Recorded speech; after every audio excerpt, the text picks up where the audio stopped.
Hey guys, press the bell icon and never miss a video from New Tech Entertainment. Goals के बारे में एक अंग्रेजी में कहावत है, goals are never out of reach, they go out of sight. When they go out of sight, they automatically become out of reach. अर्थात कोई भी लक्ष्य जो है वो हमारी पहुंच के बाहर नहीं होता, लेकिन वो हमारी नजरों से दूर हो जाता है, और जब नजरों से दूर हो जाता है तो ऑटोमेटिकली वो हमारी पहुंच से दूर हो जाता है। इसके ऊपर मैं आपको एक रियल वाकया सुनाना चाहूंगा। सालों पहले एक महिला थी, उनका नाम फ्लोरेंस था, और वो तैराक थी, स्विमर थी। उन्होंने अपने लिए एक लक्ष्य रखा कि वो इंग्लैंड से लेके जो फ्रांस के बीच में जो समुद्र है उसको इंग्लिश चैनल कहते हैं। तो उन्होंने अपने लिए एक लक्ष्य रखा कि मैं इस इंग्लिश चैनल को तैर कर पार करूंगी, और मैं पहली महिला होंगी विश्व की जो इस रिकॉर्ड को कायम करूं। तो क्योंकि वो स्विमर थी, उन्होंने अपना ये लक्ष्य रखा, और इसके लिए उन्होंने उनके जो कोच थे उनके साथ में उन्होंने ट्रेनिंग करनी शुरू करी। कोई 6 महीने का समय उन्होंने लिया इसकी तैयारी करने के लिए। तो इसके लिए उन्होंने अपने माइंड को कूल एंड काम करने के लिए योग अभ्यास किया, मेडिटेशंस करी, ध्यान लगाना शुरू किया, और सुबह भी 3-4 घंटे की अभ्यास, स्विमिंग का अभ्यास, शाम को भी 3-4 घंटे का स्विमिंग का अभ्यास। अपनी डाइट इस तरीके से करी जिससे कि उनकी बॉडी और ज़्यादा स्ट्रांग हो और मसल्स उनकी स्ट्रांग हो, वो सारी एक्सरसाइजेस करी, और इस पूरी उन्होंने अपनी तैयारी करनी शुरू करी। फिजिकल तैयारी, मेंटल तैयारी, स्पिरिचुअल तैयारी, तीनों तरीके से उन्होंने अपने आप को ट्रेन करना शुरू किया।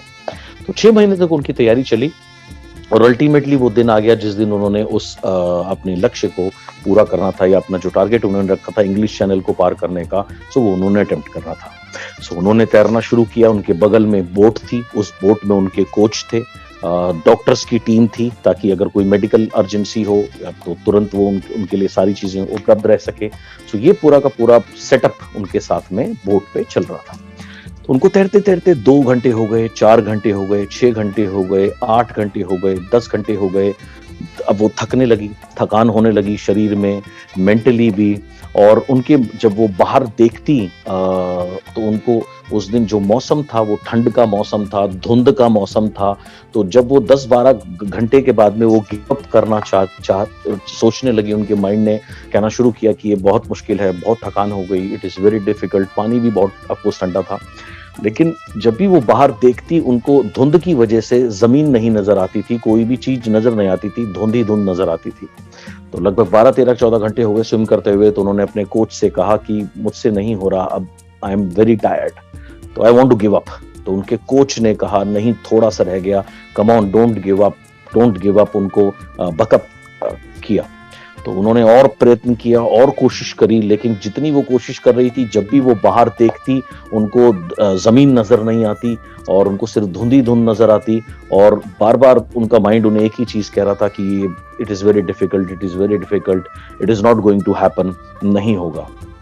सो उन्होंने वापस अपने कोच को कहा कि अब मेरे लिए संभव नहीं है और मैं नहीं कर पा रही हूँ। तो उनके कोच ने फिर से उनको प्रेरित किया, काफी प्रेरित किया, और कहा बस आप अपने लक्ष्य के बहुत करीब हैं, सो गिव अप करने की बात तो आप सोचिए भी नहीं, बहुत जल्दी आप अपने लक्ष्य पर होंगी।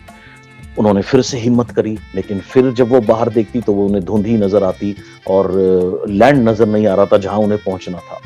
तो अल्टीमेटली 16 घंटे और कुछ मिनट, तकरीबन 16, 16.5 घंटे के संघर्ष के बाद में शी गिव अप। तो जब उन्हें निकाला गया, और वो बात थोड़ी देर बाद जब उनको बाकी सारी चीजें दी गई, वो बहुत ज्यादा हताश हुई, निराश हुई ये चीज को जान करके कि उनका जो लक्ष्य था वो मात्र 1-1.5 किलोमीटर दूर रह गया था। और वो उन्होंने जो गिव अप किया वो थकान की वजह से गिव अप नहीं किया, ठंड की वजह से गिव अप नहीं किया, या खतरनाक शार्क मछलियों के डर की वजह से गिव अप नहीं किया। अल्टीमेटली रीजन क्या था कि उनको उनका लक्ष्य दिखाई नहीं दे रहा था।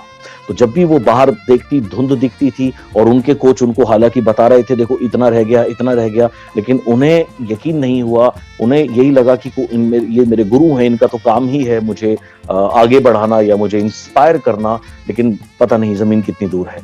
तो अल्टीमेटली वो गिव अप उन्होंने क्यों किया, या वो अपना लक्ष्य पूरा क्यों नहीं कर पाए? क्योंकि उनका जो लक्ष्य था वो उनकी नजरों के सामने रह नहीं पाया ड्यू टू वेदर। लेकिन वो बहुत साहसी महिला थी। उन्होंने वो इस चीज से उस समय जरूर निराश हुई, लेकिन उन्होंने फिर निर्णय लिया कि मैं दोबारा से ये प्रयत्न करूंगी, मैं दोबारा से ये अटेम्प्ट करूंगी। इसके बाद में उन्होंने फिर से एक डेट रखी और ज्यादा तैयारी करनी शुरू करी, अपने को और ज्यादा मेंटली टफ बनाया, फिजिकली टफ बनाया, अपनी ट्रेनिंग और ज्यादा हार्ड करी, अपनी डाइट को भी और ज्यादा उन्होंने बेहतर बनाया ताकि उनकी बॉडी उस लोड को ले पाए और पूरे तरीके से वो समर्पित हो गई अपने लक्ष्य को प्राप्त करने के लिए। और उसके बाद में जब उनकी जो नेक्स्ट डेट थी, जब वो आई, उन्होंने जब तैरना शुरू किया, तो इस बार जो मौसम था, गर्मी का मौसम आ चुका था, मौसम खुला हुआ था, सो उन्होंने तैरना शुरू किया। 2 घंटे हो गए, 4 घंटे हो गए, 6 घंटे हो गए, 8 घंटे हो गए, एंड अल्टीमेटली न सिर्फ उन्होंने इस बार अपने लक्ष्य को पूरा किया, बल्कि उन्होंने टोटल टाइम पिछली बार से भी लगभग 2.5-3 घंटे कम लिए।